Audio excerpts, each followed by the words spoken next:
முன்னாள் பிரதமர் வாஜ்பாய் அவர்களுக்கு அஞ்சலி செலுத்துவதிலே நான்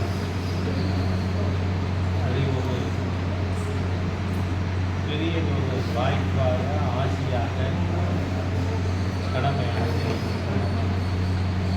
வாஜ்பாய் சொன்னாலே ஃபஸ்ட்டு நமக்கு நினைவுக்கு வருவது பொக்ரான் அணு ஆயுத சோதனை. நான் கவனப்படுத்தினேன். 96 13 நாள் வாஜ்பாய் அவர்கள் ஆட்சியில் வச்ச காலகட்டத்தில் உங்கள் அரசு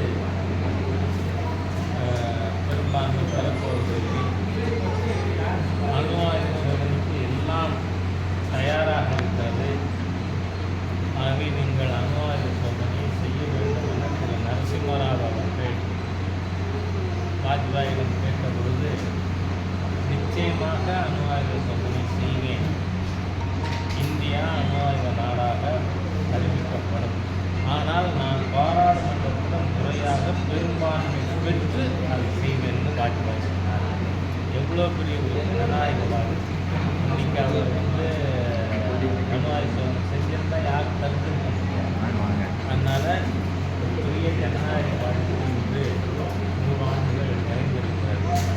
அதே போல் வாஜ்பாய் அவர்கள் ஆட்சியில் பிரதானமான விஷயம் தங்க நாற்கர சாலையில் கிழக்கு மேற்கு இறுதி சாலை, வடக்கு மேற்கு இறுதி சாலை, நார்த் ஈஸ்ட் வெஸ்ட் சாலை, அது உள்கட்டமைப்பு வசதிகளுக்கு ஊக்கமளிக்கும்.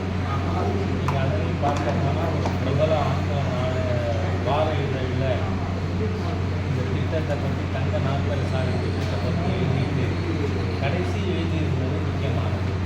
We don't know how the honorable Prime Minister mobilize this law and Kamal. அன்றைக்கி அது 20,000 கோடி தான். இன்னைக்கு ஒரு திட்டமும் ஆயிரக்கணக்கான லட்சக்கணக்கான கோடிகளுக்கு நாம் செயல்படுத்துகிறோம்.